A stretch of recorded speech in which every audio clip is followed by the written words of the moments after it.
మహిళా సంఘాలకు 1000 కోట్లతో ఏటా 2 నాణ్యమైన చీరలు అందిస్తామన్నారు ముఖ్యమంత్రి. అభివృద్ధిలో ఎక్కడ రాజీ పడబోమన్నారు. మహిళా సంఘాలు ఉత్పత్తులకు బెస్ట్ మార్కెటింగ్ కల్పిస్తామని చెప్పారు. అప్పకపల్లిలో ఇందిరమ్మ ఇండ్లకు శంకుస్థాపన, కొత్త మెడికల్ కాలేజీలను ప్రారంభించారు.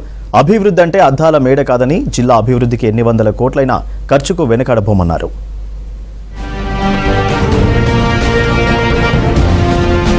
నారాయణపేట జిల్లాలో పర్యటించిన ముఖ్యమంత్రి రేవంత్ రెడ్డి పలు అభివృద్ధి కార్యక్రమాలకు శంకుస్థాపన చేశారు. 200 కోట్లతో young India integrated residential school complex నిర్మాణానికి శంకుస్థాపన చేశారు. 40 కోట్ల రూపాయలతో 100 పడకల హాస్పిటల్కి శంకుస్థాపన చేశారు. 296 కోట్లతో తుంకిమెట్ల నారాయణపేట రోడ్, కొత్తకొండ మద్దూరు రోడ్ అభివృద్ధి పనులకు శ్రీకారం చుట్టారు. 193 కోట్లతో గుల్బర్గా, కొడంగల్, రావులపల్లి, మద్దూర్, కోస్గి, దౌలతాబాద్ రోడ్ల అభివృద్ధి పనులు ప్రారంభించారు. 12 కోట్లతో నారాయణపేటలో సిఆర్ఆర్ రోడ్లకు శంకుస్థాపన చేశారు. మహిళా సామాఖ్య సభ్యులకు 1000 కోట్లతో ఏటా 2 నాణ్యమైన చీరలు అందిస్తామన్నారు ముఖ్యమంత్రి రేవంత్ రెడ్డి. అప్పక్పల్లిలో మహిళా సమాఖ్య పెట్రోల్ బంక్ను సీఎం ప్రారంభించారు. ఆ తర్వాత మహిళలతో ముఖాముఖి నిర్వహించారు. 1 కోటి మంది మహిళలను కోటీశ్వరులను చేయడమే లక్ష్యమన్నారు రేవంత్. త్వరలో 1000 మెగావాట్ల సోలార్ పవర్ ప్లాంట్లు మహిళలు నిర్వహించబోతున్నారన్నారు. ఇందిరా మహిళా శక్తిలో 67 లక్షల మంది సభ్యులు ఉన్నారు. తెలంగాణ రాష్ట్రంలో 1 కోటి మంది మహిళలను కోటీశ్వరులను చేయడమే నా బాధ్యత అని చెప్పి నేను సీతక్కకు చెప్పడం జరిగింది.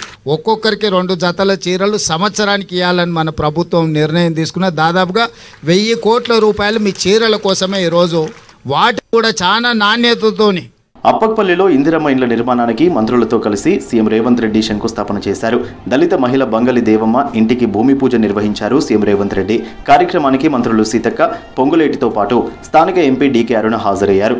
నియోజకవర్గంలోని 13 గ్రామాల్లో 859 మంది లబ్ధిదారులకు ఇందిరమ్మ ఇండ్ల పట్టాలు అందించారు ముఖ్యమంత్రి రేవంత్ రెడ్డి. అద్దాల మేడలు అభివృద్ధికి సూచిక కాదన్నారు ముఖ్యమంత్రి రేవంత్ రెడ్డి. నారాయణపేట జిల్లా కేంద్రంలో 130 కోట్లతో నిర్మించిన మెడికల్ కాలేజ్, హాస్టల్, అకాడమిక్ బ్లాక్ను ముఖ్యమంత్రి ప్రారంభించారు. జిల్లా అభివృద్ధి కోసం ఎన్ని వందల కోట్లైనా ఖర్చు చేస్తామన్నారు సీఎం. ఇక్కడి మెడికల్ కాలేజీకి చిట్టం నర్సిరెడ్డి పేరు పెడతామన్నారు రేవంత్ రెడ్డి. రంగుల గోడలు, అద్దాల మేడలు ప్రభుత్వం నిర్మించగలదు. కానీ ప్రభుత్వానికి అంటే కూడా అందులో ఉండే విద్యార్థులు వాటిని నిర్వహించుకొని అవి భవిష్యత్ మీ తర్వాతి తరాలకు కూడా, మీ తర్వాతి వచ్చే విద్యార్థులకు కూడా వాటిని నాణ్యతతో కూడుకున్న వాటిని మీరు అందిస్తే నిజంగా మనము ఈ విద్యలో రాణించిన వాళ్ళమైతాం. ఈ నారాయణపేట జిల్లాకు కావలసిన నిధులకు ఇబ్బంది లేకుండా సంపూర్ణమైన అభివృద్ధి కార్యక్రమాలను ప్రభుత్వం ముందుకు తీసుకెళ్తుంది.